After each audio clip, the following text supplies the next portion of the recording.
मांग कर रहे हैं। बाकी सरकार के राष्ट्र माता, राज्य माता दर्जा देने से गाय को कोई माता का दर्जा नहीं मिलने वाला है। हम गाय माता कहते हैं तो हमारा कर्तव्य है कि गाय माता का माता का हम दर्जा दें।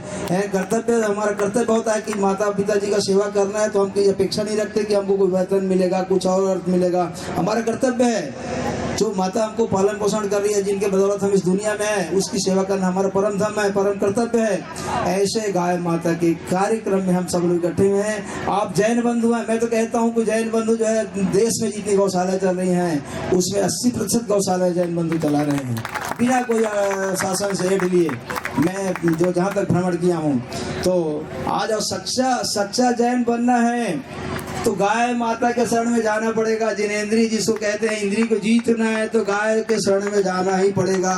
गाय माता ऐसी शख्सियत है, गाय माता के इसमें पीठ में हाथ फेरने से आपके सारे जो है कहते हैं कि सारे जो शरीर को पवित्र करना है, सब कुछ करना है। भगवान कहाँ? तो भगवान कहीं मंदिर मस्जिद कहीं नहीं, भगवान अपने अंदर है।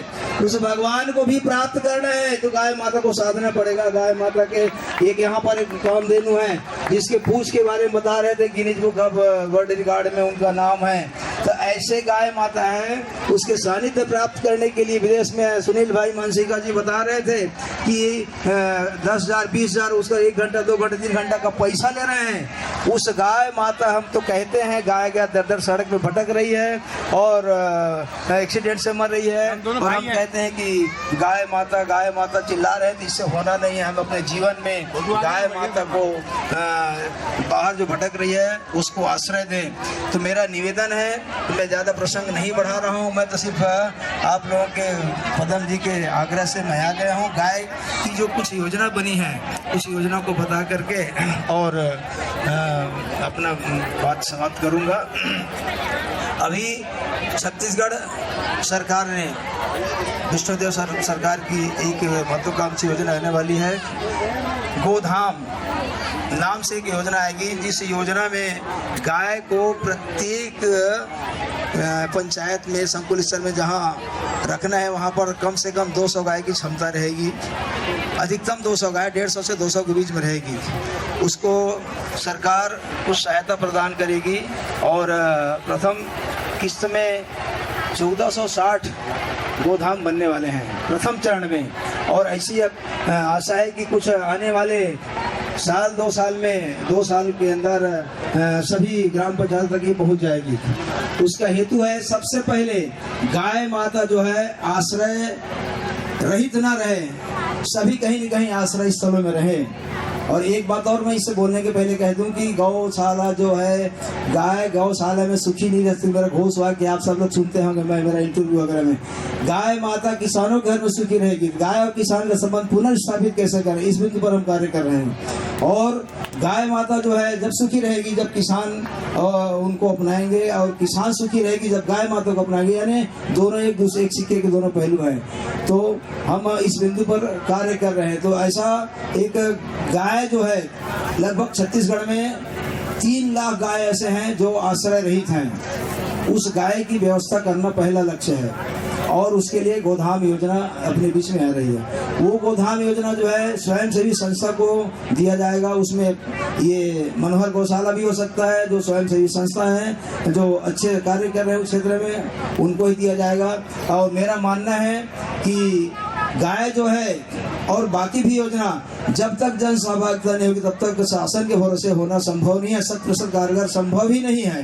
तो ये जन सहभागिता का एक वो उसमें कुछ गाइडलाइन बनेगी, उसके अनुसार हम आवेदन करके और उसको हस्तगत करते हैं। ये पहला बिंदु।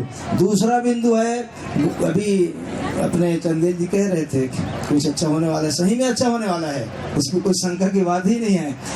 गाय जो है उसके अभी कह रहे थे कि बहुत कीमती होने वाला है गौमूत्र।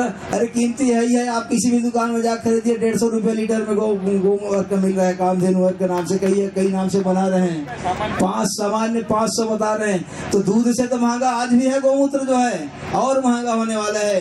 तो अभी मैं कहता हूं कि संसार की सभी समस्याओं का, यही का पौराणिक अभी कह रहे थे कि अंतिम जो है निर्माण करा रहे थे, भगवान पार्श्वनाथ जी की जयंती, उस निर्माण प्राप्त करना है तो भी गाय माता के शरण में जाना पड़ेगा, उसके बगैर संभव ही नहीं है।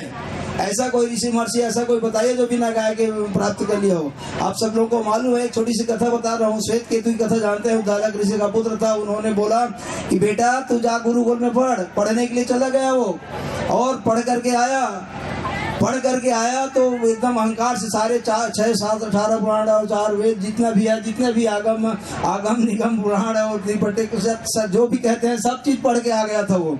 बोले सब मैं पढ़ लिया हूँ, कंठस्थ हो गया है। मेरे गुरुजी जो जितने जानते थे उससे ज्यादा पढ़ लिया हूँ। अहंकार से आए, पिताजी दूर से देख के पहचान गए। गुरुजी तो बहुत, उनके पिताजी तो भाई महर्षि थे, वो देखे कि इतना अहंकार से भरा हुआ। पिताजी को प्रणाम भी नहीं किए, मैं पिताजी से मैं ज्यादा जानता हूँ। बोले बेटा सीख लिया? हाँ सीख लिया। आप पूछिए कहाँ से, कहीं से पूछे, जो कुछ भी है मैं बता रहा हूँ। और तो वो बोले अच्छा, उनका प्रश्न था उनके पिताजी का कि अपने आप को जाना है। बोले ये क्या होता है? ये तो कहीं किसी शास्त्र में लिखा नहीं है और कहीं नहीं है। ये अपने आप को जानना क्या चीज होता है? क्या ठीक है, ये अपने आप को जान के जावाना। गुरुजी के पास फिर गए पूरा वापिस। गुरुजी को पूछे, बोले कि भैया सब तो बता दिए, मैं अपने आप क्या होता है इसके बारे में तो बताया नहीं, मैं कैसे जानूं? तो बोले इसके बारे में खुद नहीं जानता। ऐसा करो, ये गायें हैं, गिन लो कितनी संख्या है। 100 के अंदर रही थी गाय। बोले इसको ले जाओ, जब तक 1000 की संख्या नहीं तब तक इनको रहना, इनके साथ किसी इसमें नहीं आना। और गाय को बीच में रहा। फिर वो महर्षि बन करके गाय रूप में 1000 जब गाय हुई तो फिर वो वापिस आया। अपने आप को भूल कहते हैं आत्म तत्व को पहचान लिया कि ईश्वर मेरे ईश्वर अंश जी अविनाशी चेतन सुख राशि, ऐसा कहते हैं कि ईश्वर अंश है हम, और उस ईश्वर तत्व को पहचानना है। तो गाय को साधे बगैर हम निर्वाण भी प्राप्त नहीं कर सकते। ऐसे गाय माता का सभी समस्याओं का निदान गाय माता से है। आप पूछेंगे, बताएंगे समस्या, मैं इसका निदान बताऊंगा। आप लोग भी जानते हैं, फिर मैं आपको याद कराऊंगा। ऐसे गाय माता जो है, धरती जो है विषाक्त हो गई है, धरती जहरीला हो गया है सारे रासायनिक कीट नियंत्रण के प्रयोग से। उस कीटनाशक के प्रयोग से, कीट नियंत्रण को हम कहते हैं, कीटनाशक के प्रयोग से उससे मुक्ति पाना है तो हमको क्या करना पड़ेगा? गोबर गोमूत्र उपयोग करके गाय के शरण में जाना पड़ेगा। उसके लिए हम योजना बनाए हैं, प्रशिक्षण की योजना संकुल स्तर पर और विकासखंड स्तर पर एक टीम बन रही है। 6 लोगों की टीम बन रही है शासकीय में, विकासखंड जिला में, जिला और विकासखंड दोनों में 146 विकासखंडों की योजना बन रही है। अभी अति शीघ्र एक आध महीने के अंदर आ जाएगी आपके बीच में। तो ऐसे ही एक बेमती प्रशिक्षण का कार्यक्रम, उसमें हमारे जंध्या जी से वही चर्चा कर रहा था मैं कि आपका हमको सहयोग चाहिए। कामधेनु विश्वविद्यालय उसी नाम से बना है, देश में एक ही नाम है जो कामधेनु विश्वविद्यालय नाम से है। ऐसे सब लोगों का समन्वित सहयोग से, समन्वित प्रयास से एक बहुत अच्छी योजना हमारे बीच में आने वाली।